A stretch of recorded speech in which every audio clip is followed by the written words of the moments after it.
soul food. What is soul food? I've heard it referenced so many times, like, soul food, southern comfort food, like comfort food. What is it? Like, I need to know. Soul food, a cuisine that fuses West Africa, Western Europe, and the Americas, is no stranger to controversy. Though the label floated around black culture at least a decade earlier, soul food had its breakout moment in the 1960s. Ooh, was that mac and cheese, ribs, and greens? Some kind of green. Spinach? When black power advocates declared their independence from the narrative forced upon African Americans by white hegemony. Food was included in that ambitious project. Soul food was presented to the world as a cuisine wholly distinct from Southern food, even though they shared common ingredients, culinary techniques, and history. Today we're going to tell you about the most iconic soul food dishes. Hi, you're on the Best American Food channel, and this is a selection of the best soul food dishes. Oh my god. They all look amazing, to be fair.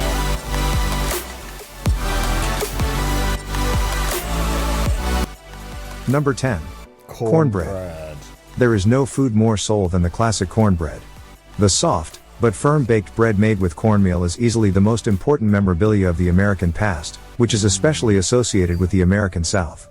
Corn has been a staple ingredient among the Native Americans, who created the first version of what is today known as cornbread. Really? In soul culture, cornbread is not regarded as the plain bread replacement, but more as a substantial side dish. It is often used as an accompaniment to different dishes. Looks thick. Number 9. Collard greens. Collard greens. Collard greens are a type of green leafy vegetable that is characterized by a slightly bitter flavor that is eliminated through cooking. The most traditional way to enjoy collard greens in the South is slow cooked in water or broth along with smoky cured meats, such as ham hock, bacon, ham, pork jowl, or smoked turkey wings or legs. Oh my god, with bacon, I could just imagine the smell. It would be so amazing. The long braising results in tender Southern-style collard greens, without any hint of bitterness in their flavor, and drenched in an intensely flavored broth. This dish has been attributed to African slaves, and it is one of the specialties that are part of the soul food cuisine.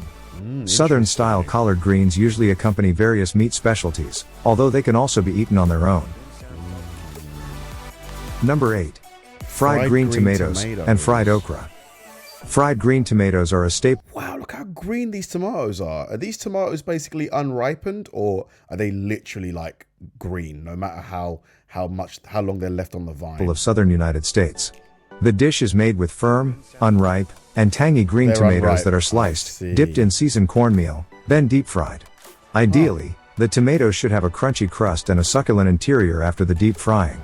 Fried green tomatoes are typically served as an appetizer or a side dish, and sometimes even as a mid-afternoon snack.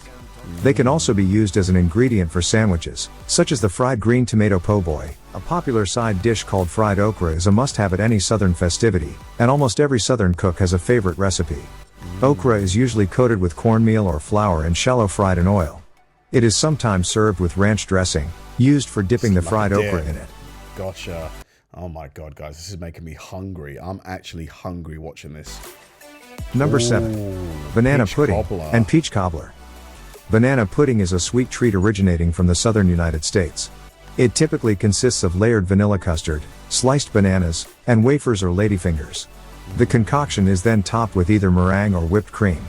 This dessert became closely associated with the American South after World War II, when numerous banana pudding recipes started to get published in newspapers. Nowadays, there are many variations of this classic dessert that is often seen at church picnics and family gatherings. This looks delicious. One of the quintessential summer desserts, peach cobbler is a deep dish fruit pie with a fragrant peach filling covered with a thick biscuit dough crust. You know this smells amazing coming out of the oven. Like that smell of the peach and the sugar. Oh my god. This luscious dessert was invented by early American settlers in the 19th century, and was named after its rough appearance, as the pie looks cobbled together. Peach cobbler is best enjoyed warm and goes amazingly well with a scoop of vanilla ice cream. To honor this popular dessert, National Peach Cobbler Day is celebrated annually on April 13th. April 13th! Wow, so not far from now. Peach Cobbler Day. Number 6.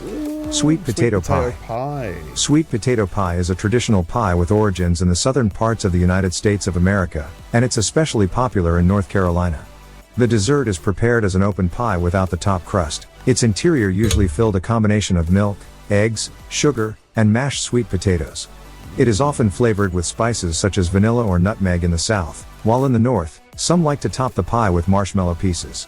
Previously, the pie was made for celebrations, communal gatherings, and large family meals. That tradition has continued up to this day, and it is commonly prepared for Thanksgiving in the American South.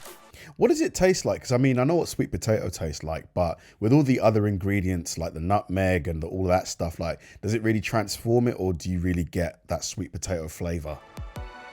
Or mac Number and cheese. 5. Mac and cheese. Classic. Mac and Classic. cheese, a seemingly simple combination of macaroni and melted cheese, is not only an iconic dish of soul cuisine, but also in general one of the most popular dishes in the United States. The preferred American combination consists of curved macaroni pasta and cheddar cheese, but modern varieties include vegetables, breadcrumb toppings, or gourmet ingredients such as crab, lobster, or truffles.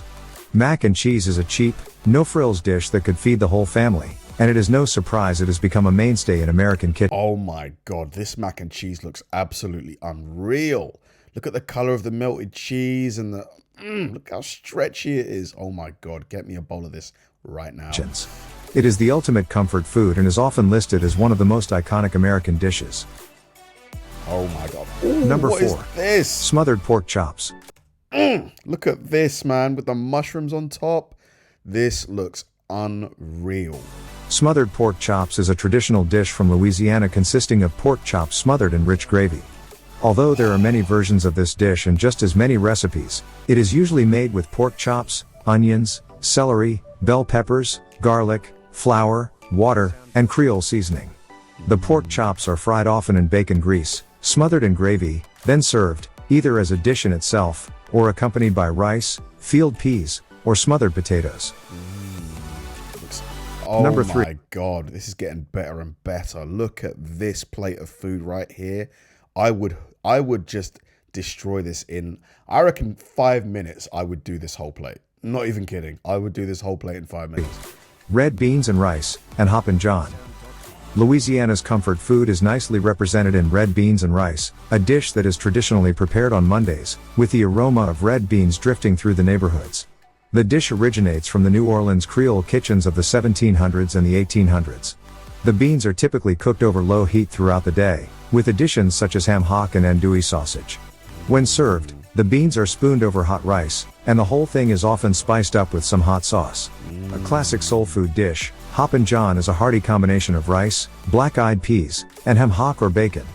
Even though the dish is consumed throughout the year, it is typically served on New Year's Day due to the fact that a lot of Southerners believe that eating black-eyed peas on the first day of the year will bring prosperity and good luck. The peas represent pennies or coins, and a real coin is often placed under the bowls. Really? Hoppin' John is often accompanied by cabbage, representing wealth, since it is the color of the U.S. currency, and those who eat it will supposedly earn more money in the following year than those who don't indulge in it. Wow. I love little traditions like that, you know, little beliefs and stuff like that. They're quite cool.